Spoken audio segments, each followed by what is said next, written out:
좋은 노래라고 하면 어떤 노래가 있을까요? 좋은 노래는 귀로 들리는 것보다도 이렇게 가슴에 여울이 지고 그리고 이렇게 그림이 이렇게 그려지는 노래가 좋은 노래다. 그런 면에서 오늘 여성중창팀이 찬양을 드렸는데 이 마음에 그리고 또 이 그림이 이렇게 그려지는 그런 기억이었습니다. 감사를 드립니다. 오늘 우리가 노래 이야기를 했는데 여러분 우리가 그 찬송을 부르는데 그 오해하면서 부르는 찬송들이 좀 있습니다. 가장 대표적인 것이 무화과 나무 잎이 마르고 포도 열매가 없고 감람나무 열매 그치고 이 찬양이 사실 하박국 선지자의 그 탄원시입니다. 굉장히 멸망을 앞두고 슬픔 가운데서 부르는 찬양인데 우리는 아주 기쁜 마음으로 박수를 치면서 무화과 나무 잎이 마르고 막 이렇게 찬송하는 경우가 있습니다. 또 이 노래 가운데에서 특별히 팝송 가운데에서도 우리가 오해하면서 저도 예전에 오해를 많이 하면서 디스코 음악으로 불렀던 팝송이 있습니다.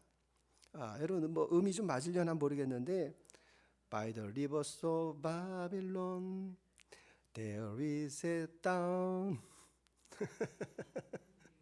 When we remember the Zion 하면서 부르는 보여드릴게요. 자, 바벨론 강가에서 이 보니엠이 불렀습니다. 다 아시는 아주 세계적인 팝송이었고 1970년대 아주 디스코 열풍을 불렀던 아주 유명한 노래인데 그 노래가 여러분 다 어떤 노래인지 다 아시지 않습니까? 오늘 이 시편 137편 나라를 빼앗기고 그리고 그 바벨론 강변에서 빼앗긴 나라를 생각하면서 안타까움 가운데 불렀던 그런 노래입니다. 그래서 오늘 말씀의 제목이 잃어버리고 나면 소중한 것들. 여러분에게도 저에게도 잃어버리고 나서 참 소중했다라고 생각하는 것들이 있을 줄 압니다. 이전에는 당연한 것으로 여겼는데 사라지고 나니까 그것이 참 소중했다라고 하는 것들을 오늘 기억하시면서 오늘 이스라엘이 다시 찾고자 하는 소망이 무엇인지를 한번 살펴보겠습니다. 자, 이 탄식과 결단 이렇게 말씀을 드렸는데 1절을 한번 보시기 바랍니다. 우리가 바벨론의 여러 강변 거기에 앉아서 시온을 기억하며 울었도다. 자, 이스라엘 백성이 지금 바벨론 강변에서 울고 있다라는 이야기입니다. 왜 이런 역사가 있는 것일까? 사실 이스라엘을 보시게 되면 이제 이 모세를 따라서 여호수아 일에 정착하여서 1000년 동안을 이 가나안에서 정착해서 살았습니다. 나라를 이루고 살았는데 주전 586년에 바벨론에 의해서 나라가 멸망을 당합니다. 그래서 우리가 역사적으로 바벨론 유수 이렇게 말하는데 다 사람들이 포로로 끌려갔습니다. 자, 그래서 이 노예 상태였는데 우리가 성경을 보시게 되면 노예 상태가 두 번에 걸쳐서 있습니다. 두 번이 있는데 첫 번째가 야곱의 그 가족 70명이 애굽에 내려가서 이 애굽의 노예가 되었습니다. 근데 사실은 그때는 뭐 민족 의식이 없습니다. 그냥 자기 자신들이 히브루 이래서 강을 건너온 사람, 뭐 장돌뱅이, 떠돌뱅이 뭐 이 정도 의식이 있었는데 모세라고 하는 그 영도자를 따라서 광야로 나갔습니다. 그리고 그 광야에서 하나님의 말씀을 받았고 우리가 하나님의 선민이다라는 것을 알고 하나님께서 약속하신 가나안 땅으로 가는데 걸림돌이 뭐였습니까? 어려운 일이 조금만 생기면 우리 애굽으로 다시 돌아가자. 애굽이 좋았다. 뭐 이러면서 그 광야 가운데에서 벌어졌던 일은 무엇인가 하면 그 종살이를 하였기 때문에 아주 종으로 찌들었던 그 노예로 찌들었던 그 의식을 버리는 일, 다른 말씀을 올리면 그 안에 있었던 그 옛사람을 버리는 일, 그것이 그들의 그 40년의 작업이었다. 이것을 알 수가 있습니다. 그래서 두 번째 포로가 오늘 이 바벨론으로 끌려간 일입니다. 바벨론으로 끌려갔는데 사실은 나라가 있었습니다. 성전도 있었고 율법도 있었습니다. 그런데 이 나라를 빼앗겼는데 그 원인이 무엇인가 하면 선지자들이 하나님의 말씀을 전했습니다. 너희가 어떻게 해서 주님의 도를 버리고 그 악한 길로 행하여서 이방의 신을 섬기고 이방의 문화를 따를 것이냐. 결국은 그 일에서 돌이키지 못하여서 멸망을 당하게 되고 예레미야 선지자가 말한 것처럼 너희가 70년 만에 다시 그 고국으로 돌아올 것이다. 이렇게 말씀해 주셨습니다. 근데 그 땅에서 딱 문제가 발생합니다. 3절 한번 보시기 바랍니다. 자, 우리를 사로잡은 자가 거기에서 뭐를 부탁하는 겁니까? 부탁이 아니죠. 강요를 하는데 우리에게 노래를 청하는 겁니다. 야, 이스라엘, 너희들이 그렇게 노래를 잘한다며? 그도 그럴 것이, 솔로몬 성전 시대에 보시게 되면 레위인 가운데에서 찬양대가 4,000명이었습니다. 찬양대만 4,000명이었고 288명으로 나눠 가지고 그 한 주 한 주를 이렇게 돌아가면서 성가대를 세우면서 수금과 비파와 그리고 재금을 가지고 온갖 악기를 가지고 하나님을 찬양했습니다. 그러니까 여러분, 그 288명 가운데에서 지휘자도 있었고 작곡가도 있었고 그리고 음악가도 있었고, 그러니까 얼마나 많은 노래가 작곡이 되어서 그 성전에서 하나님을 높여드리는 그런 영화로운 노래들을 많이 불렀겠습니까? 근데 포로로 끌려와 가지고 바벨론 사람들이 우리 여흥을 위하여서 너희가 노래를 불러라 이렇게 말하는 겁니다. 그러니까 무슨 찬송했겠습니까? 저도 퍼뜩 생각이 나는 게 그 바벨론 사람들 앞에서 주님의 높고 위대하심을 내 영혼이 이렇게 찬송을 부르는 겁니다. 이 바벨론 사람들이 그 찬송을 막 듣다가 이렇게 술을 한잔 마시면서 야, 꼴 좋다. 주님이 높고 위대하다는데 어떻게 너희가 이렇게 포로로 끌려와 가지고 이 지경이냐? 너희의 신 여호와보다도 우리 신 마루둑이 더 커. 여러분, 그 좌절감, 그 패배감, 그 낭패감이 그 시대에 얼마나 컸겠는가. 그래서 그들이 강변으로 갔다는 겁니다. 왜 강으로 갔겠습니까?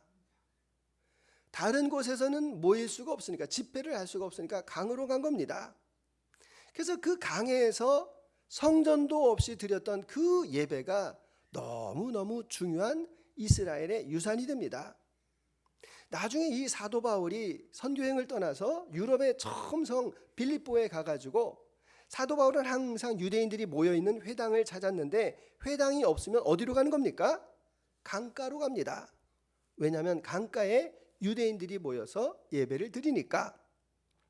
유대인들을 보시게 되면 유대인 회당에는 두 가지가 필요합니다. 미난이 필요하고 토라가 필요합니다.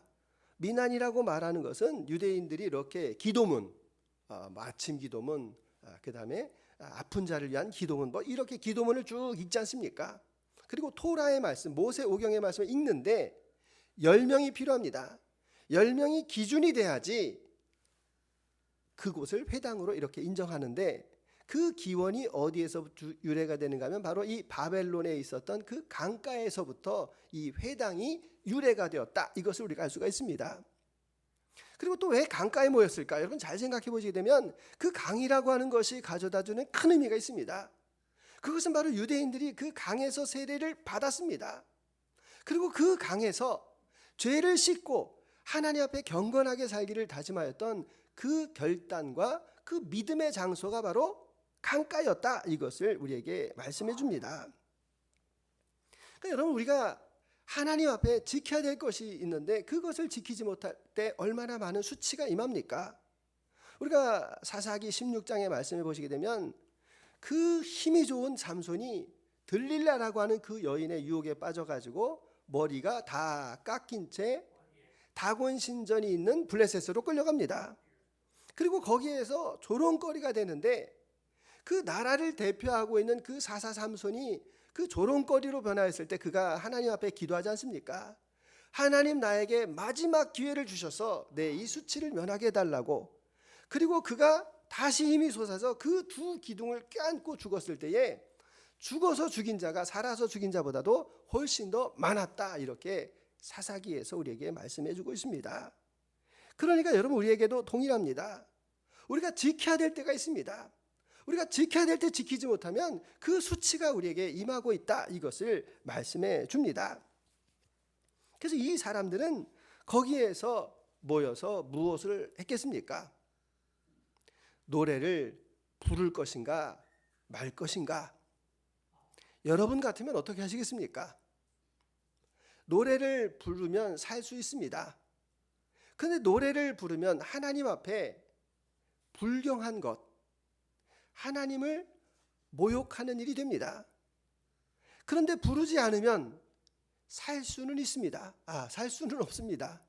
어떤 수모와 어떤 모욕을 아니면 심지어 죽임까지 당할 수도 있는 그런 상황 가운데에서 그들이 결단을 합니다.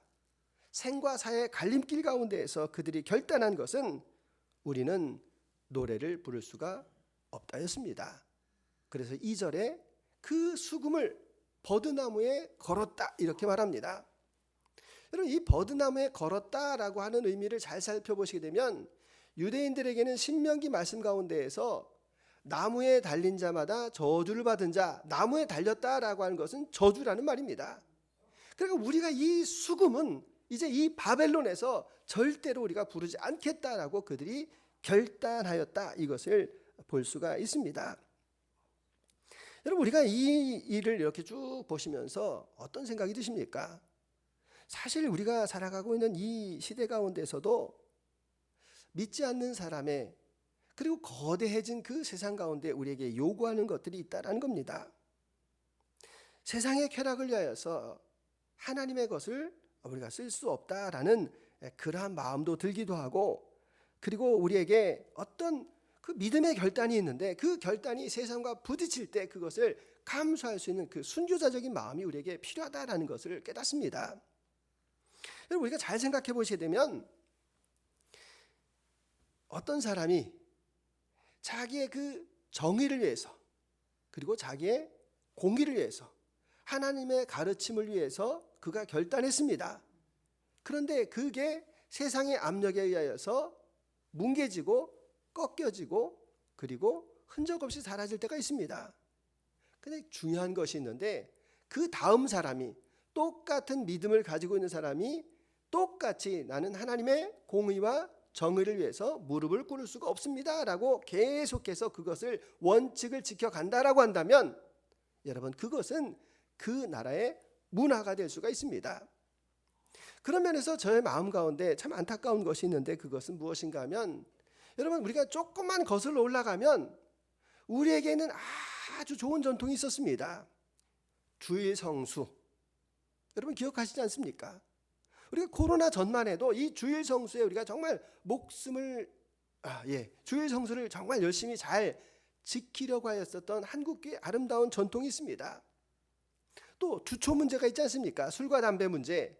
그것이 뭐 문화적으로 어떻다 저렇다 이렇게 이야기하는 것이 아니라, 여러분, 우리가 믿음의 사람들이 그 좋은 전통이 있었는데 그것을 잘 지켰다라고 한다면 어떤 일이 지금 우리 대한민국 가운데 이루어지겠습니까? 향락과 퇴폐 문화가 적어도 이와 같이 창궐하지는 않을 것이다 라는 것을 우리가 알 수 있지 않습니까? 믿음의 사람들이 각자의 그 삶의 자리 가운데에서 믿음을 지켰다라고 하면 오늘날과 같이 이렇게 혼탁하고 이렇게 어지러운 세상은 아니지 않습니까? 어쩌면 우리가 계대 그 신앙이라고 하여서 정말 우리가 믿음을 지켜서 우리의 자녀들에게 그 신앙의 유산을 물려주기를 소망하고 그렇게 되기를 원하였습니다. 물론 이 문화라는 것이 너무나도 바뀌어가지고 그것이 참 어려워지고 있는 그런 시대이긴 하지만, 어쩌면 우리가 정말 이 시대 가운데에서 마지막으로 꼭 쥐어야 될 그 신앙과 믿음을 지키는 세대다라는 것을 우리가 기억하면 좋겠습니다. 우리가 어떻게 믿음 생활을 하느냐, 이것에 따라서 우리의 자녀들이 바람에 나는 겨와 같이 훅 한 방에 다 날아갈 수 있는 그런 책임감이 저와 여러분들에게 있다라는 겁니다. 이 시대가 이렇게 혼탁하고 어지러운데, 여러분, 이렇게 그 혼탁하고 어지러운 세상 가운데에서 우리가 하나님의 그 도우심과 역사를 구할 수 있는 사람이 있는데, 그 부르짖음의 사람이 바로 저와 여러분이다라는 것을 성경에서는 말씀하고 있습니다. 세상은 세상적인 그 가치가 있습니다. 세상이 추구하는 그 목표가 있습니다. 그래서 그것을 따라서 사람들이 많이 가고 있는데, 그런데 여러분, 우리가 다시 한번 정리해 생각해 보시게 되면 이 땅의 창조가 어디에서부터 오는가? 여러 가지 종교와 여러 가지 사상에서 말하지만 그것에 대해서 완벽하게 말할 수 있는 것은 기독교밖에 없습니다. 왜 이 땅에 이와 같은 죄가 있는가라는 그 죄 문제에 대해서 가장 클리어하게 이야기하는 것이 기독교 아닙니까? 그럼 이 죄 많은 세상 가운데서 우리가 어떻게 구원을 받을 수 있는가? 이것도 바로 기독교에서 진리로 말할 수 있다라는 이야기입니다. 그래서 이 교회가 정말 이 만물 가운데서 가장 중요하다라고 성경에서 말씀합니다. 우리가 에베소서 1장 22절 23절 같이 읽어보겠습니다. 또 만물을 그의 발 아래에 복종하게 하시고 그를 만물의 교회의 머리로 삼으셨느니라. 교회는 그의 몸이니 만물 안에서 만물을 충만하게 하시는 이의 충만함이니라. 아멘. 자, 만물을 복종케 하시는 이 예수 그리스도, 그분이 만물 위에서 교회의 머리가 되셨습니다. 그래서 교회는 그의 몸이다라고 이렇게 말을 합니다. 여러분, 그러니까 이 세상의 정치, 경제, 사회, 문화, 교육 모든 부분이 다 중요하지만 사람의 마음을 좌지우지할 수 있는 종교가 가장 중요하다는 것입니다. 그 사람의 마음에 출발해서 이 세상의 변화와 역사들이 다 나타나기 때문에 그러합니다. 그런 면에서 하나님께서 이 대한민국 가운데에서, 이 땅 가운데서 가장 주목하고 계시는 것이 무엇일까? 그것은 바로 교회라는 것입니다. 여러분, 이 땅 가운데 수많은 자녀들이 있습니다. 서울대 간 자녀도 있고, 그리고 군에서 군 생활하는 자녀도 있고, 원양어선을 타는 자녀도 있고, 의로운 자녀도 있고, 그렇지만 여러분의 관심은 누굽니까? 여러분의 자녀입니다. 온리 여러분의 자녀에게 관심이 있는 것처럼 하나님께서는 이 땅 가운데에서 교회 위에 관심이 있으시다라는 말씀입니다. 그래서 이 만물을 새롭게 하는 것이 바로 이 교회를 새롭게 하고 변화시키는 역사다라는 것을 다시 한번 기억을 합니다. 그런 면에서 우리 교회가 이제 12월 17일 교회 창립 주일입니다. 이 주간이 교회 창립 주일인데 이 교회가 세워진 그 과정을 다시 한번 잘 생각해 보시기 바랍니다. 돌아가신 김옥재 목사님, 교회를 세우신 김옥재 목사님, 저는 정말 그분을 뵌 적은 없지만 순교자적인 삶을 사셨다. 저는 개인적으로 이렇게 생각을 합니다. 그분의 정말 땀과 눈물로 이 교회가 세워지고, 또 제가 이제 내년이면 20년이 되는데 부족함이 참 많은데 여러분들의 기도와 또 섬김으로 인하여서 이렇게 교회가 평안하게 서 가는 것에 대해서 저는 너무너무 감사를 많이 드립니다. 또한 교회가 평안할 때 여러분의 가정이 평안합니다. 교회가 평안할 때 여러분의 삶 속에서 하나님의 그 기름 부으심의 역사가 나타납니다. 그래서 오늘 이들이 결단한 것, 우리가 하나님을 찬양하는 그 찬양을 저 이방에서 부르지 않겠습니다라고 결단하는 그 고백이 얼마나 중요한가. 그래서 바로 그 버드나무에 걸어야 될 것은 우리의 욕심을 버드나무에 거는 겁니다. 하나님을 거스리고 있는 내 마음의 생각도 그 버드나무에 거는 겁니다. 그리고 이 땅에 잘못된 퇴폐와 향락의 그 문화 가운데 내가 휩쓸리지 아니하고 그것을 버드나무에 걸겠습니다. 그래서 빼앗긴 탄식이 있지만 그 가운데에서 결단이 넘쳐나실 수 있기를 소망합니다.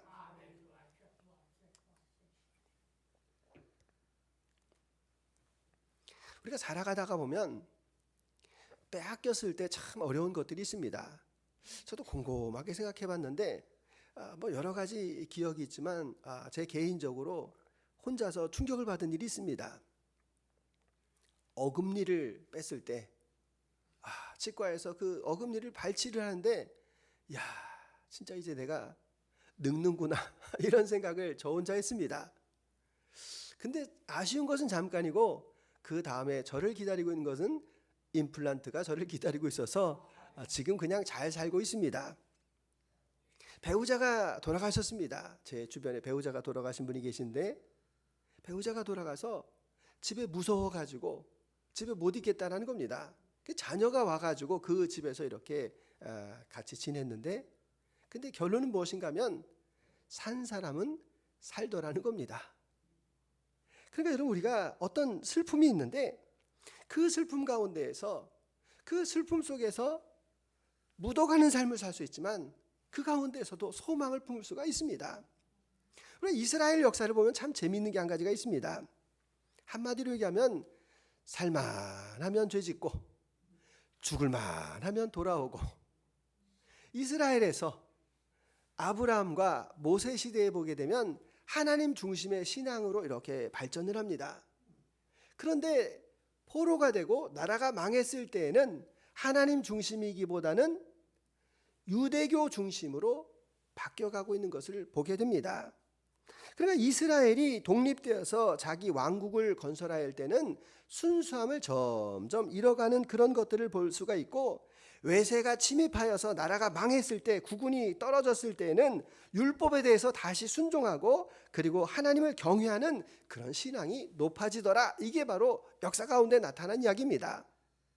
그래서 재미있는 게 지금 이 사람들이 바벨론으로 포로로 끌려왔습니다. 그때에 아이들의 이름을 지었는데 그 이름 중에서 제일 많이 지은 이름이 뭐겠습니까? 요즘에 얼마 전에 우리나라의 남자아이 중에서 민우가 이름이 제일 많았다고 합니다. 여자아이는 서연이가 제일 많았다고 합니다. 그런데 그 당시에 어떤 이름이 제일 많았는가 하면 샤베타이라는 이름이 제일 많았다고 합니다. 샤베타이 무슨 뜻인지 아십니까? 안식일을 사바스라고 이야기합니다. 그러니까 그 아이의 이름이 안식일입니다. 얘 안식이라, 얘 안식이라. 무슨 말입니까? 우리가 나라를 빼앗겼지만 하나님께서 우리에게 주시는 그 안식일은 우리가 철저하게 지키겠습니다. 그 포로기에서 그들에게 일어났던 신앙적인 각성의 운동이었다, 이것을 말합니다. 그러니까 그들이 가지고 있는 그 소망이 있었습니다. 그런 면에서 여러분, 우리 한국 역사를 한번 이렇게 보시게 되면 재미있지 않습니까?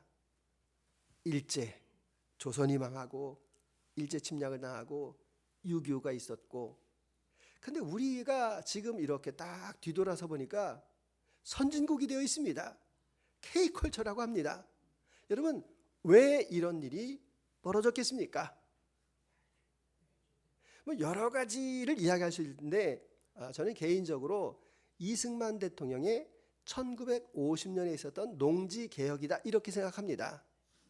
농지를 개혁을 해가지고 그동안 지주들이 땅을 다 차지하고 있었는데 그것을 소장농에게 다 땅을 돌려줬습니다. 그러니까 이제부터는 자기가 열심히 일을 해가지고 저축을 할 수가 있는 겁니다. 소장농을 할 때는 다 이렇게 이 수곡을 다 지주에게 주었기 때문에 저축이라는 개념이 없었는데, 자영업을 하니까 내가 저축을 할 수가 있다. 그리고 그 저축한 것을 가지고 자녀를 교육시켜야 되겠다. 그래서 그 자녀를 교육을 시키는 그런 역사들이 바로 그 시대 가운데 이루어졌다라는 겁니다. 그래서 이 사람들이 조금 잘 살게 되니까 그 마음 가운데 일어났었던 게 뭡니까? 잘 살아보세. 우리도 한번 잘 살아보세. 여러분, 이게 바로 우리 한국 역사 가운데 나타났었던 소망이다라는 이야기입니다. 마찬가지로 오늘 이 역사를 보니까, 이 사람들 보니까 결단이 있습니다. 5절 한번 보시기 바랍니다. 예루살렘아, 내가 너를 잊을진대 내 오른손이 그의 재주를 잊을지로다. 자, 예루살렘, 하나님의 성전이 있는 그 시온, 그것을 잃어버릴 때 나의 재주가 사라질 것이다, 이렇게 말을 하고 6절에서 내가 예루살렘을 기억하지 아니하면 내 혀가 내 입천장에 닿을 것이다, 이렇게 고백을 하고 있습니다. 또 여기에서 잘 보시게 되면 7절과 8절을 좀 해석하기가 좀 쉽진 않은데 갑자기 그 에돔 자손이 나옵니다. 에돔 자손이 누군가 하면 그 남서쪽에 살고 있었던 에서 족속이었는데 이 바벨론이 침공하고 올 때 그 길을 안내해 줬습니다. 그러니까 사촌이, 자기 집안 식구가 자기를 이렇게 배반했던 겁니다. 그러니까 그 에돔은 그 기초까지 다 헐어버려라.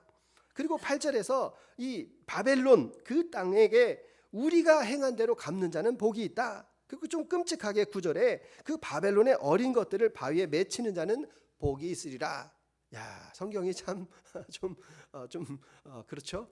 예, 그 결단인데 여러분, 이 6절에서부터 이렇게 그 9절까지 이렇게 쭉 보시면서 느껴지는 게 혹시 없으십니까? 저는 느껴지는데 이런 게 느껴졌습니다. 여기에서 후딱 하나님 잘못했습니다. 우리가 다시 예루살렘으로 돌아가겠습니다. 거기에서 하나님 나라를 다시 세워서 우리가 신앙생활 열심히 하겠습니다라고 차마 말을 못하는 겁니다. 왜 그렇습니까? 하나님께서 그 수많은 시간 동안 그 선지자들을 통하여서 돌아오라 돌아오라라고 계속 말을 했는데 결국은 그들의 거절로 인하여서 이와 같은 처참한 몰골이 되었다는 이야기입니다. 그래서 차마 하나님 앞에 아뢰지는 못하고 어떻게 하는 겁니까? 우리가 기억하겠습니다. 그리고 그 원수에게 조롱받던 날을 우리가 기억하겠습니다라는 그런 소심한 탄원을 하고 있는 것을 보게 됩니다. 여러분, 이 소심한 탄원이라는 거 어떤 의미인가 하면 한민족의 한이라고 말하지 않습니까? 김소월 님이 쓴 진달래꽃이라는 시 다 아실 겁니다. 나보기가 역겨워 가시는 님은 말없이 고이 보내드리오리다. 영변의 약산 진달래꽃 아름따다 가실 길에 뿌리오리다. 뭐 하라는 겁니까? 사랑하는 남자가 떠났는데 가지 마세요 가지 마세요라고 직접적인 내가 말은 못하겠고 어떻게 한다는 겁니까? 영변의 그 약산에 가가지고 진달래꽃을 따다가 거기에다가 밑에다가 이렇게 뿌린다는 거 아닙니까? 들여밟고 가시라고. 그 들여밟는 게 누굽니까? 나를 들여밟고 가라고 그 간접적으로 말하고 있는 그 한국인의 그 한의 문학, 이런 문학입니다. 그러니까 하나님 앞에 그 너무 죄송스럽고 죄스럽고 부끄러워서 차마 말은 못하겠지만 내가 하나님 다시 한번 그 수치를 기억하고 다시는 그 수치를 당하지 않도록 나에게 하나님 은혜를 베풀어 주시기 원합니다 라고 고백하고 있는 그 모습을 볼 수가 있습니다. 여러분, 이런 일을 통해서 하나님 앞에 회복을 구하고 있는데 저와 여러분에게도 회복이 필요합니다. 이 땅 가운데에도 회복이 필요합니다. 그 회복의 역사가 어디에서 나타나는 것입니까? 자, 사도행전 1장 8절 같이 한번 읽어봅니다. 오직 성령이 너희에게 임하시면 너희가 권능을 받고 예루살렘과 온 유다와 사마리아와 땅끝까지 이르러 내 증인이 되리라 하시니라. 아멘. 자, 여기 단어 가운데에서 권능이라는 단어가 나오는데 권능이라는 단어는 헬라어로 듀나미스라는 단어를 씁니다. 그래서 의미가 여러 가지가 있는데 그 권능이라는 이 단어의 의미가 무엇인가 하면 하늘에서 내려오는 단어입니다. 하늘에서. 무슨 말씀인가 하면 예수님을 믿어서 구원을 받는데 내 의지대로 내 고백대로 되는 것이 아니라 주님께서 우리의 마음의 문을 열어주셔서 아, 저분이 나의 구세주구나라는 것을 깨닫게 하셔서 우리가 예수님을 믿게 되는 것, 그것을 권능이라고 말합니다. 병에 걸렸습니다. 병에 걸렸는데 누군가가 그 병을 위하여서 간절하게 기도합니다. 그럼 누가 낫게 한 겁니까? 기도한 사람이 낫게 한 게 라고 생각합니다. 우리는 야, 저분이 능력이 있으셔서 저분이 용하셔가지고 저분이 기도해가지고 저분 때문에 낫어 라고 말하는데 아니죠. 촉매제 역할을 한 것이고 통로 역할을 한 것이지 그 병을 낫게 하신 분은 하나님이시지 않습니까? 그게 권능이라는 겁니다. 그리고 그 권능이라고 하는 것은 내가 낙심해 있고 삶을 힘들어하고 그리고 좌절하고 있을 때 다시금 하늘에서 나에게 은혜를 부어주셔서 내가 희망을 갖고 용기를 갖는 것을 권능이라고 말합니다. 그리고 이 악한 세상 가운데에서 이 부조리한 세상 가운데에서 이 땅을 회복시키고 변화시키고 새롭게 하시는 분이 주님의 능력이신데 그것이 권능이라는 겁니다. 그러니까 우리가 이 단어를 안다면 우리가 어떤 기도를 해야 되겠습니까? 주님, 우리에게 권능을 주시옵소서. 나의 능력이 아니라 하나님께서 허락하시는 그 권능이 나에게 임하기를 원합니다. 그것은 에스겔이 기도한 것도 마찬가지입니다. 자, 에스겔 11장 19절 같이 한번 읽어봅니다. 내가 그들에게 한 마음을 주고 그 속에 새 영을 주며 그 몸속에서 돌 같은 마음을 제거하고 살처럼 부드러운 마음을 주어. 아멘. 자, 보시게 되면 그들에게 한 마음을 주시겠다는 겁니다. 한 마음을 주시는데 그것은 새 영이다라고 말합니다. 새 영을 주시는데 그 새 영을 받은 자는 그 몸속에서 이 돌과 같이 이 딱딱한 마음이 있다라는 겁니다. 율법으로 찌든 마음, 그리고 세상에서 이 찌든 마음이 있는데 그 마음을 제거시켜 주시는 것은 그 사람의 힘이 아니라는 겁니다. 우리가 이 콩팥이 있었을 때 어떻게 하는 겁니까? 결석이 생겼을 때 그것을 레이저 광선으로 쪼는 것처럼 그 마음을 제거하고 그 굳은 마음 가운데에서 살과 같이 부드러운 마음을 주시는 것이 바로 성령의 역사, 하늘의 역사다라는 것을 말합니다. 20절 읽습니다. 내 율례를 따르며 내 규례를 지켜 행하게 하리니 그들은 내 백성이 되고 나는 그들의 하나님이 되리라. 아멘. 하나님께서 새 영을 부어주셔서 이제 그들은 내 백성이 되고 나는 그들의 하나님이 될 것이다. 빼앗겼고 그리고 포로가 되었고 좌절하였고 그리고 심한 그 어려움 가운데 있을지라도 그러나 그 강에서 전제가 있습니다. 그 바벨론 강에서 그 포로된 땅에서 다시금 시온을 기억하고 내가 그 추악한 노래를 세상의 노래를 그리고 이방인 앞에서 그 노래를 부르지 않겠습니다라고 그 결단할 때 주님께서 그와 같은 자에게 새 영을 부어 주시겠다라고 약속하고 계신다라는 겁니다. 그래서 그 이스라엘에서 하나님 앞에 간절하게 기도하였던 그 역사, 그것이 오늘 우리 시대 가운데도 필요하지 않습니까? 오늘 우리 시대를 보게 되면 세상이 한 치 앞도 모르게 우리를 빠르게 인도합니다. 우리가 정보를 이렇게 듣게 되면 불안해서 살 수가 있습니까? 세상이 너무너무 발전하고 있는데 나는 아무것도 하는 것 같지 않고 뒤처져 있는 것 같은 느낌이 들 때가 많습니다. 그러면서 따라오는 것이 회의가 말입니까? 내 미래는 왜 이리 불안하노? 한 사람 한 사람 다 물어볼까요? 똑같이 다 그렇게 생각합니다. 불안하다. 미래가 불안하다. 이것이 오늘 우리가 가지고 있는 그 염려의 가장 큰 특징 아니겠습니까? 그런데 우리에게 미래와 장래와 내일 일에 대해서 염려하지 말라라고 주님께서 말씀하고 계십니다. 너는 on your way, 너의 길을 그냥 그 믿음의 길을 따라가게 되면 내가 책임져 주시겠다라고 말씀하고 계십니다. 누가 말씀하시는 겁니까? 창조주가 말씀하십니다. 안 지키면 어떻게 되는 겁니까? 창조주 아니죠. 능력자가 아니시죠. 우리가 그때는 배반해도 되겠죠. 그런데 창조주가 자기의 이름을 걸고 누구에게 말하는 겁니까?